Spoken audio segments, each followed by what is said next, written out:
Welcome to the High Income Business Writing Podcast, helping you propel your writing business to a whole new level. And now, here's your host, Ed Gandia. Jennifer, welcome back. Great to be talking with you. It's great to be here. This is one of my favorite podcasts to be on. So thank you for having me. I really appreciate it. Oh, it's always fun. It's always fun. We have way too much fun, I think, during these conversations, and some of them before we hit record. We'll have to do outtakes one day. We need to start recording as soon as we get on, because we always have some interesting conversations. We do. So today is going to be a very interesting conversation because we're talking about AI. This has been, of course, all the rage over the past few months, creating excitement, fear, uncertainty. And I wanted to bring you on because you have been an early adopter of these tools. Yes. And you have a really good sense for the threats and opportunities that they present. And we want to get really tactical here today. So, for anyone listening who's already heard all the predictions and all the kind of big picture stuff, we're going to start with that, but we're quickly going to move into some practical stuff. So first, I want to get your take. What do you think is happening and where do you think this is going? So at first I was panicked like everybody else when I heard about AI writing tools. I was like, oh my gosh, I need to go find another job. That lasted 30 seconds. And then I realized, maybe a little longer. And then I realized that I have been writing about artificial intelligence for 10 years. And a lot of what I've been writing is as new AI-based tools go into an industry, people have the exact same concerns we do, that it's going to take over jobs. And all of my work that I've been doing on AI has been reassuring people that AI just makes things more efficient, that it cannot replace human insight, human creativity, and the power of humans. And then when I went back and read my own words, my tune totally changed. First of all, I don't think we're all going to lose our jobs. I don't think we need to find new careers. I think this is just a new version of freelancing, a new phase, a new step. And that said, we need to adapt. But I honestly think this is going to end up being a good thing. My mom used to freelance, and she used to send out snail mail letters with, self-addressed envelopes. And when the internet started, things changed. This is another change. So my first prediction is that this is going to end up being a good thing. I really think so. And before you decide I'm crazy, I can go ahead and explain it. So I think a lot of businesses are going to try AI and it's going to suck. And they're going to realize the value of human writers in a way that I don't think anyone ever has before. I think this year is going to be a little rough as everyone figures it out and tries it and comes back, and we as writers figure it out. But I really think that once we get on the other side of the transition, the writers that evolve their services to types of writing and areas of writing that must have humans are going to be actually more successful than we are now. I couldn't agree more. I'll equate it to two things that I think we can all relate to. So my dad's a civil engineer. And, when he started his career in the mid-60s, it was all about math. I mean, you had to be really, really good at crunching numbers. I mean, talking slide rules, this is the early days of calculators. People couldn't afford calculators. So he took a lot of pride in that. Then software came out, right? Computers, PCs, software. Did it replace engineers? Well, if your focus and your strength was really just math and that's it, you probably had a really hard time. The ones who did really well, my dad tells me about this all the time, were the ones who realized that they had to elevate their value. They had to move more toward creative problem solving and come up with elegant and creative solutions and use these tools to do that grunt work. And that's what my dad did really well. Yep. Because he's a great creative problem solver. Same thing with, I remember the internet, right? When Amazon came out, I remember 1997, 1998, 99, the prediction was brick and mortar is dead. Well, look around, obviously it isn't. but you had to adapt, right? The stores that didn't adapt have gone out of business. And those who niche down, who brought other elements of value into the fore, those are the ones who have done really, really well. So I think it's really no different. And I think if we step back and look at examples like this, we realize, oh no, but AI is different. No, it's not. It's a different thing. Yeah, it's very advanced, but the fundamentals still mirror the fundamentals of those examples. So I completely agree with you with that. And I do want to mention something. You talked about the value. I do think if you're a writer right now, that your main income, your main focus is SEO based writing, probably with a content mill, pretty basic level writing. I think you need to pause. And I think you need to figure out a way to diversify, add more services. And I think we're going to talk about that later. But those types of writing right now or very soon can be replaced by AI tools. And I think that's a small portion of freelancers, but I do want to point that out, that my broad statement does not apply to that type writing. I would disagree a little bit in that it's not a small portion of freelancers and the overall, I mean, I think that is a huge number of people, but I would say it's a small portion of listeners here, right? Correct. Yeah. So, but very good point. That is a great point. And that actually speaks to the whole, again, if you don't move up in the value ladder, and those people are at the very bottom rung of the value ladder. So, all right. So broad strokes, we got that done.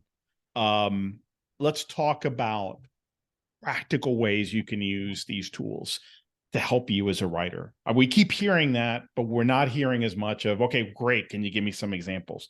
Can you maybe at least talk first about kind of the areas where they can help? So I've got 5 areas. I know you said 3, but I couldn't come up with 3. I came up with more. 2 bonus. 2 bonus. Well, the 5th is kind of iffy. We'll talk about that. Ideas, headlines, social media, outlines, and research. I like it. So one of the things that before we get started, I think that AI, the purpose of using tools, and there's a lot of tools out there, and so I'm gonna call them AI writers is what I call them.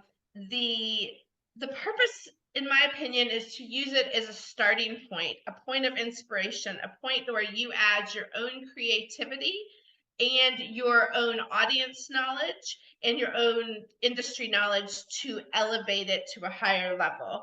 I don't, and I think we both agree with this, we're not talking about using AI tools to write a blog post, turn it in on your own.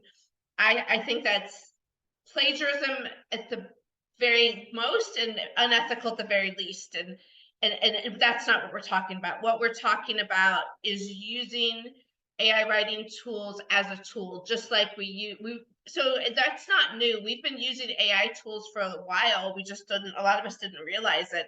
Grammarly is an AI-based tool. AI Otter, all of the AI transcription tools. I love headline analyzers. I've been using that for a while. That's an AI-based tool. Even Google Analytics, SEO tools, SEMrush, those are all AI-based tools. This is another tool that you can use to increase your productivity and give you more ideas, just like the ones we talked about. Got it. So in terms of idea generation, why don't we start with that one? I love that because sometimes I'm stuck, right? And let's talk first of all about kind of the big caveat when it comes to AI tools.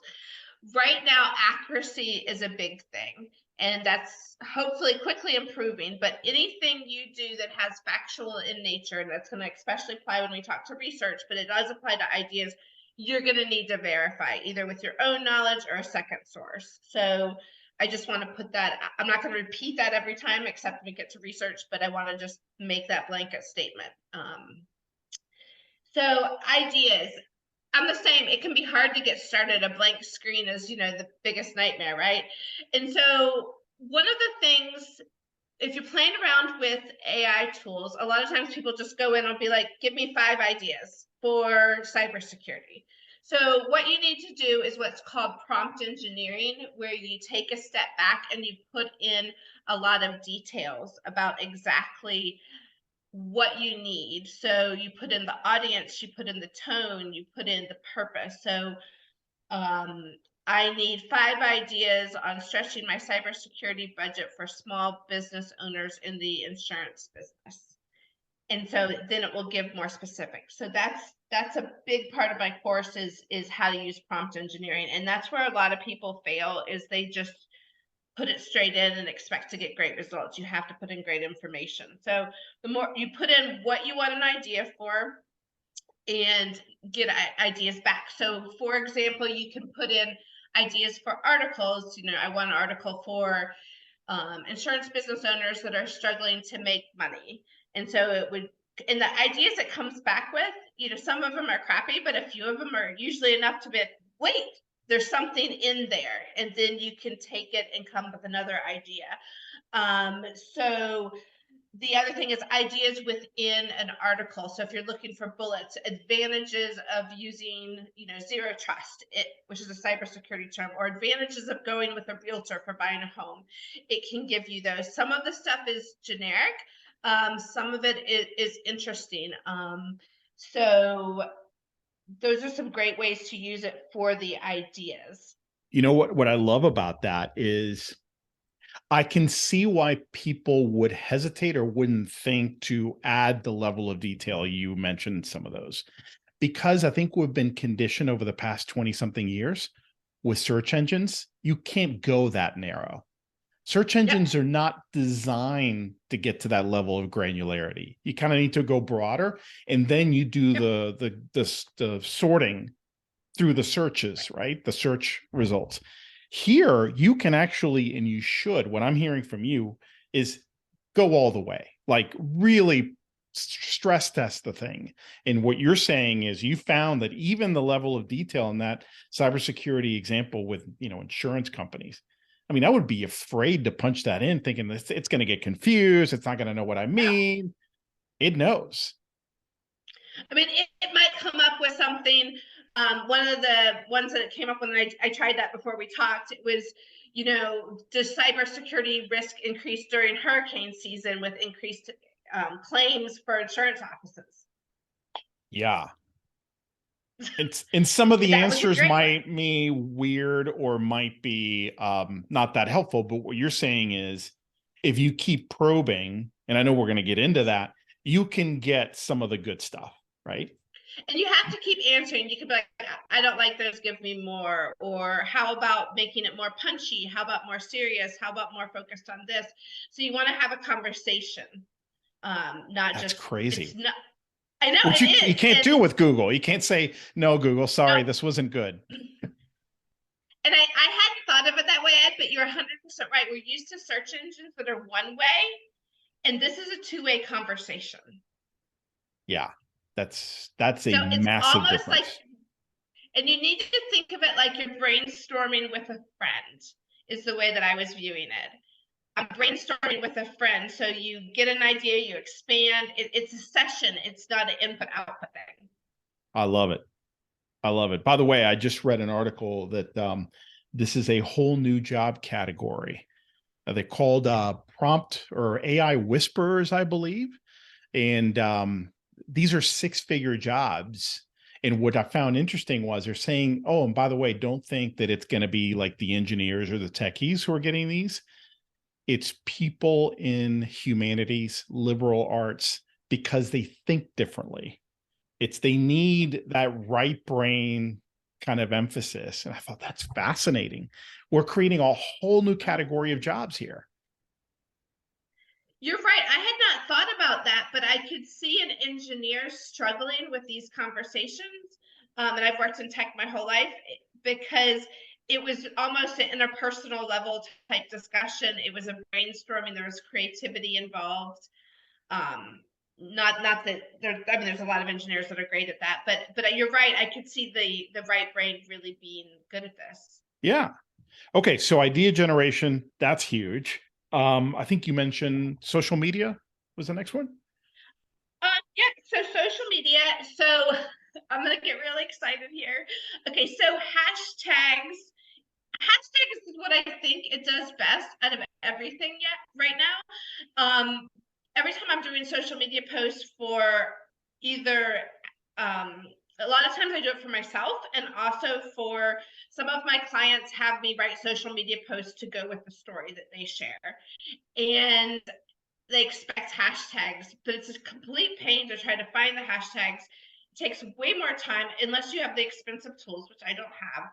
And so I'm using free tools that don't work well, or I'm going through Instagram myself, which is a time waste.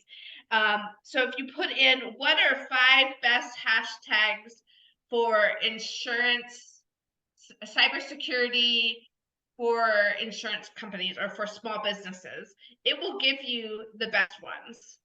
It's amazing. And you can get as many, you can get 5, you can get 10. And I've gone back and checked, I probably checked, might be a little obsessive here, about 50 different hashtags. And it was pretty on the mark. So if you use this for nothing else, use it for hashtags, both for your own and then for client work. The other thing is you can use it to write social media posts as a starting point. They're not ones that, are going to go viral or be the most amazing post ever, but, not all of the posts we write have to be. Sometimes they're just to share information, and a good post is better than no post in many cases. And a lot of times we don't write something because we don't have time to even come up with something good. And this will give you a good basic post. I recommend putting the audience, the purpose, the platform, and the tone. So I was using it to create a post that would share one of my blog articles. So it was for freelancers about what to do when you lose a client, and we'll go to read my article for LinkedIn. And it was good. And I used it and tweaked a few things and added in something I knew my audience would respond to, but it saved me at least 15 minutes because I had a place to start. I didn't have a blank screen. I think they're great for social media posts as a good place to start. And the ones I played around with the social media a lot and have used it didn't need a huge amount of tweaking, just a little bit of punched up was what I found. And sometimes they're a little bit wordy for me. So I've been taking out words. So you're using it by giving it some descriptions as to what the post needs to be about.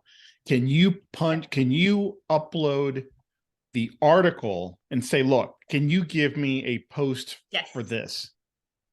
You can. Yes, you can. And you can give them a link. Yes. Oh, that's crazy. I just threw that out there to see if I could stump you. No, you can put in a link and be like, create a social media post for this. Wow. So the link is great because I know it had some sort of word count limit, right? So I can't put in a $3,500 or 3,500 word article, but I can put a link if it's already uploaded somewhere. Oh, that is brilliant. Correct. You're using it for your own hashtags too? Yeah, and for my own social media posts. My VA helps me with that some, but sometimes I write my own too. So, okay. So yes, I have used that, and I've used it when a couple of my clients, I have to write social media posts to go with my articles, and that's always really hard. Yeah. How come, it's so easy or easier to write the whole thing, but then now you got to write the summary? It's like, oh, I don't want to do that. Oh my gosh, you're so true. And I think a lot of it for me is social media is copywriting, in my opinion. And I'm not a copywriter. That's not my superpower. So it's a different skill set, but I forget that. And I think I should be able to write amazing social media posts. And I can write good ones, but it's a different skill. And I think as writers, we forget that. So I like it. You just need to punch them up a little bit and make sure they're relevant. A couple times it wasn't totally. So this is the thing. If you're expecting perfection every time, you're going to be disappointed. You're not going to give it something and everything's going to be fabulous and you're going to love it. And I think some of the complaints I've heard from writers is that that's what they expect. and it's really a friend, someone to, an idea generation, someone to help you with the brainstorming, the coming up, and it's a process. And I think when you view it as a process, not a give it something you're going to love it, you're a lot happier with it. That's a great point. I'm glad you mentioned that. All right. So what would be the next category? Headlines. I'm going to get excited again. So maybe I'm alone, but I suck at writing headlines. I write stupid headlines, and it's really hard when a client wants like 5 headline examples. I've been known to not take clients that want a lot of headlines because it really stresses me out. I know that's stupid, but I've been using a headline analyzer for years that helps. CoSchedule has one that I like. But you have to come up with something to put it in there. So what you can do is say, give me a headline, and you can have an existing article, or you can put in a short article. Give me 5 headline suggestions for this article. 5, so you can do it a couple ways. So here's a story I'm working on right now. It's about identity theft. So I could say, give me 5 headlines about preventing identity theft online for small business owners with a formal tone. And I found putting formal, punchy, casual, informal really helps as well. And it will give you 5. It really likes colons, like really likes colons. Everything has a colon in it, even when you ask it not to put colons. So you'll want to, if it needs colons, or you have a head and a deck, that works well for the headline. But the headlines you usually need, what I usually do is combine. I take 3, kind of combine, tweak them.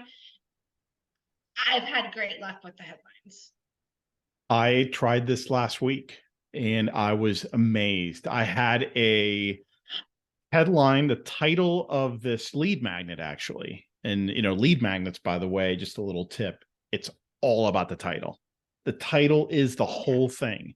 Because if you get someone to, if it's not attractive enough, they're not going to go opt in for it. So anyway, I had one that I knew needed work, and I went ahead and punched that in. I said, give me 5 different variations of this title. And my gosh, I couldn't believe it. It was so good. And then I said, give me 5 more. And I said, okay, here you go. And I actually ended up picking one from, I forget which of the 2 lists. Better than mine. I really think headlines is one of its biggest strengths for us as writers. Yeah.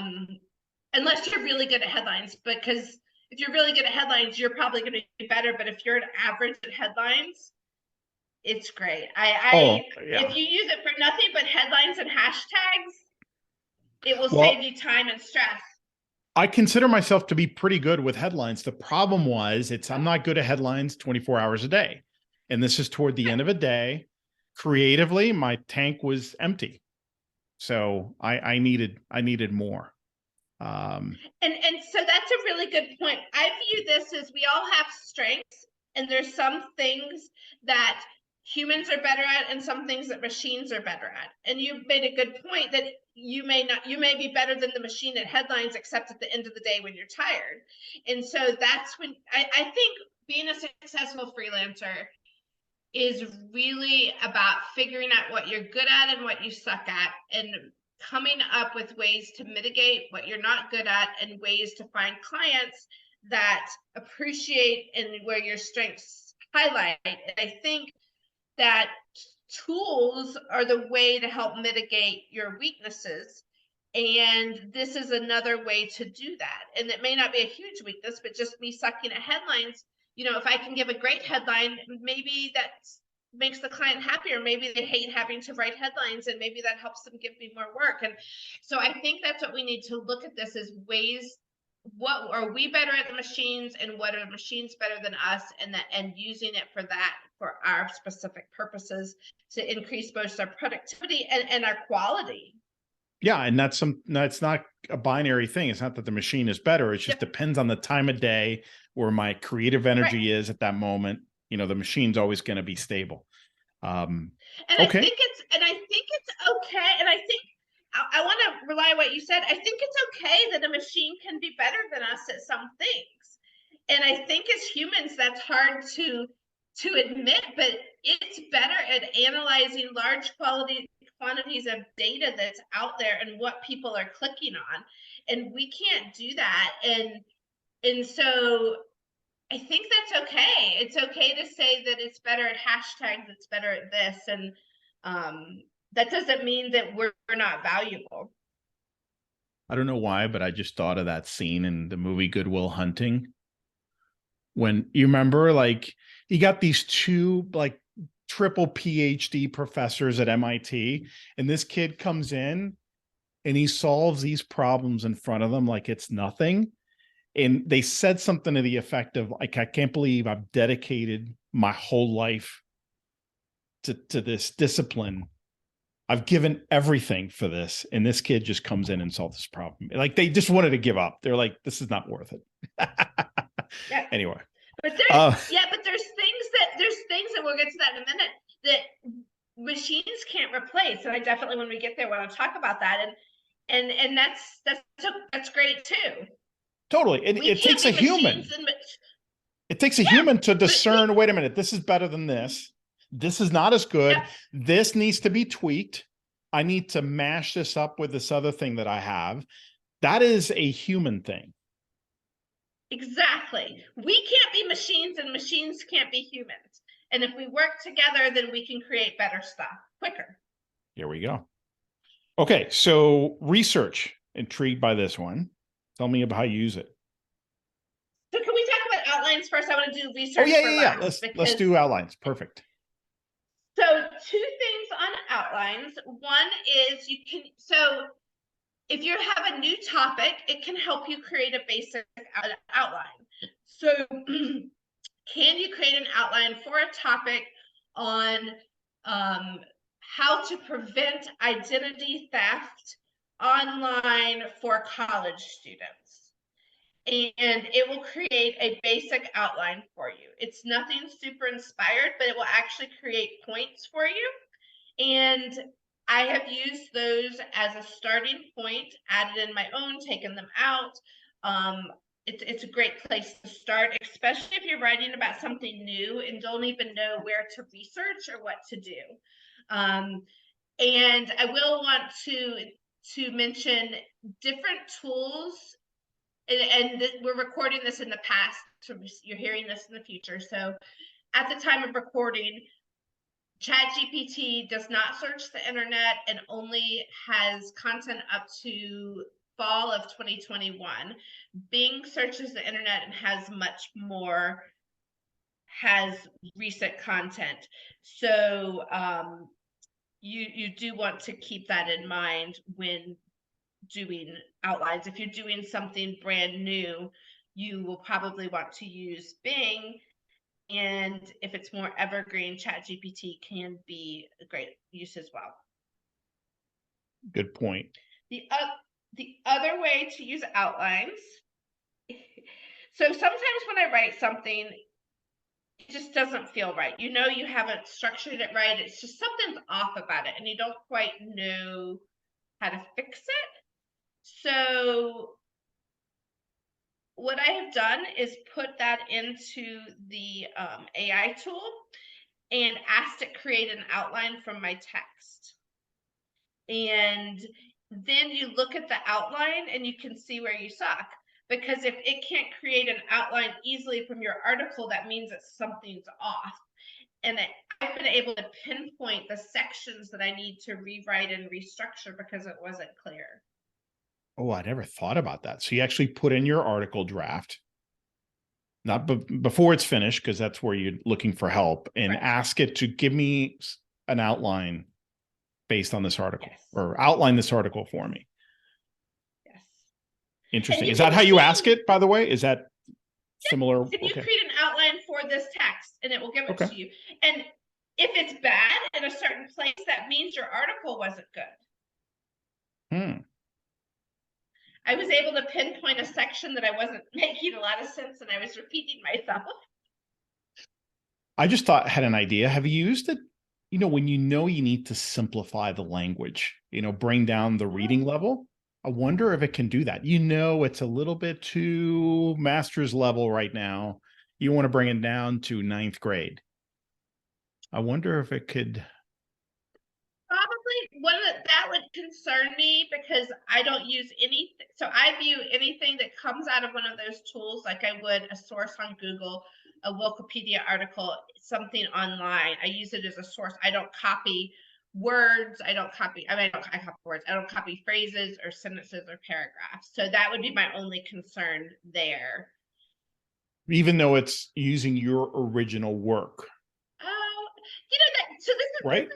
Because that's what you do with social media. No, you're right. That's true. It probably would be okay with it. And this is one of the things that I find so interesting is I think the more we get into, there'll be more and more ethical things that each of us have to figure out for ourselves, what we're comfortable with.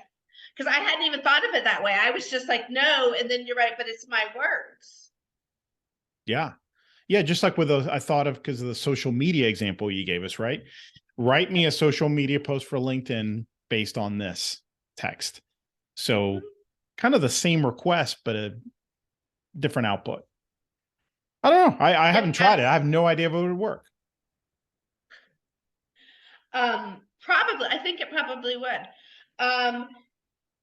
So should we move on to research? Let's talk about research. I'm very intrigued by that one. So this is the one that I had the most hopes for and have been disappointed. So I think this is its weakest point right now, is research. And the problem is it makes stuff up. And it makes up total surveys. It makes up facts. And I don't even know who said it, but someone online said it confidently and arrogantly spews out nothing. Wrong information. So you have to be super duper careful with ChatGPT. As of the time of recording, last week I asked for 5 surveys, knowing it would be latest to be 2021. Only one of them was a real survey. The others were completely made up. I don't know why it made stuff up. Bing is the other issue with ChatGPT as of the recording is that it doesn't include citations, so you don't know where it came from. You can ask it though, right? Give me the sources for this. Yes, it doesn't include a link, so then you just have to go find it. Or was not including a link as of last week. That could have changed. And all of this is evolving, so just know that too. Yeah. Bing does include the links and the citations. I've had better luck with Bing for research. It's not the best yet.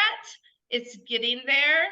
You can't totally rely on it. And every time I've used it as a starting point and then had to dig deeper into a report that I found because of it, or realized that a certain company made an annual study and was able to find the most recent version because it didn't find it, that type of thing. So more of a starting point than the end result for research. I think that when the research in accuracy and results fully gets there, that AI writing tools will be amazingly helpful for all writers. The value to us goes up. Right now, the time taken to completely verify everything and have it not be accurate is a little frustrating. I will say, I'll echo your findings there. I was doing some research a couple of weeks ago, and I thought, this is brilliant. I can't believe this is wonderful information. I said, give me the sources. So sure, here are the sources. I went and to verify, there was nothing on those pages. Exactly. It made it all up.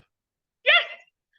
Like, why does it make stuff up? That's what I don't understand, but it's a very confident, it's an overly confident AI. It's like, they're not going to know. These humans are stupid. They don't know. They're just going to go with it. Did you ask it for the link and it gave you the link?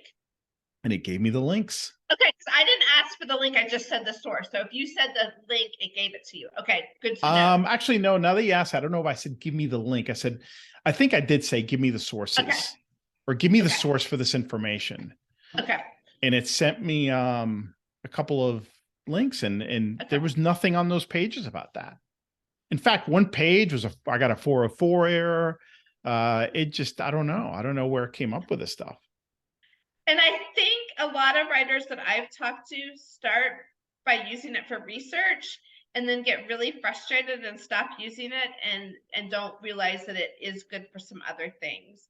I think if you're using it for research, you're using it, right now, you should use it very cautiously. You should realize that you're going to have to do a lot more work and be happy when it saves you time. And use Bing, not ChatGPT right now. There you go. And by the way, Bing, just to be clear, we're talking about the new Bing. Yes. As of right now. That's called the new Bing. Yeah. And there's a separate tab that says chats that you have to go to. Okay. Cool.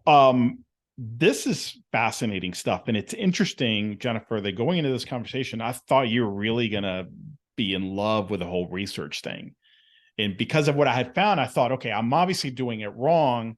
Nope. You know, Jennifer's going to like tell me all the cool things you could do with it. So it's interesting that that is your least favorite one. I hadn't thought about so many of the other applications. So thank you for that. Now, as we wrap up, I want to make sure you tell us about your course. You've created a whole course on very practical ways to use these tools. Tell us about it and where people can learn more about it.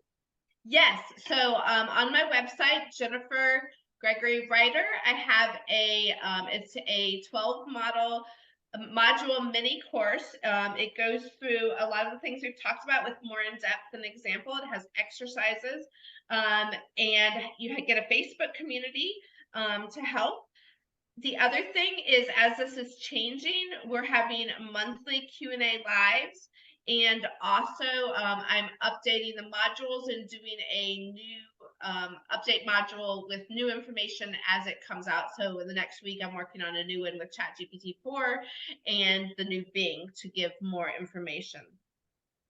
That is awesome. And I know we're wrapping up, but I did want to add one quick thing. Yeah. We had talked about, that SEO writers needed to revamp their services. I want to talk real quick about what type of, there's not a lot of those listening, but a lot of us want to know where to focus our efforts as we build our business in areas that won't be taken over. So can I talk about that for a minute? Yeah. So the types of writing that I expect won't be taken out is things that don't exist now. So for example, AI goes into data that already exists. So one of the biggest things is thought leadership, because I can't ask it to write what's in Ed's head. It doesn't know. So if it's Ed's original insights, that can't be generated by AI. So that's one. The other is like scientific and health and technological innovations, things that are being created now. Those can't be generated by AI because you have to talk to the people creating them. So that's a great area. I think podcasts and webinars will become even more popular because people will crave original content. And I think copywriting is safe. Great copywriting has so much human creativity that it's going to be hard to totally replace. Agreed. So it's one thing for it to come up with a great headline, but copy is not all headlines. So Correct. Great point. Yeah. So yeah, I'm with you 1,000%. This is continually evolving. I appreciate, we may have to do a follow-up, in a few months as things continue to change. I encourage everybody to check out the course. We'll put a link to it in the show notes. I think you had told me, and I may be putting you on the spot here, that you had like a discount code for my people that we're going to keep it secret. I do have a discount code. Should I tell you or put it in the show notes? No, just tell me and then we'll put it in the show notes too. Okay. Or is it something easy to remember? Oh, I'm coming up with it on the spot. Okay. Gandia. Okay. Perfect. How do you spell that? No, I'm just kidding. And so it's normally $125, and the code gets you 25 off. Oh yeah, that's a no-brainer. That's a no-brainer. And one Guys, of the things you're paying for with the course is for me to help keep you updated, so you don't. I was just going to say that this has stay. got a shelf life, and the fact that you're maintaining it right there is worth the price of admission and more. So guys, check it out. This is a great material. We just got a glimpse into what's in there. There's a lot more. Jennifer, thank you for coming on today. Appreciate you. Thank you for having me. We always have great conversations, and I'm really excited about AI writing, and I really think that if you're even a little bit scared or nervous or fearful, don't be. Look at it as an opportunity to improve your own skills, and you'll be able to help your clients as they navigate this journey. You can add value in that way with your knowledge about it, as well as using it to both be faster and better and spend less time staring at a blank page and stress eating. Or maybe that's just me. Well said. Thank you, Jennifer. Thanks, everybody. Well, that's it for today. I hope you enjoyed the episode. And just a quick reminder to grab your free copy of my latest book, Earn More in Less Time: The Proven Mindset, Strategies, and Actions to Prosper as a Freelance Writer. You can get your free copy at b2blauncher.com, where you will also find the detailed show notes to this and all my other episodes. Enjoy and have a great day.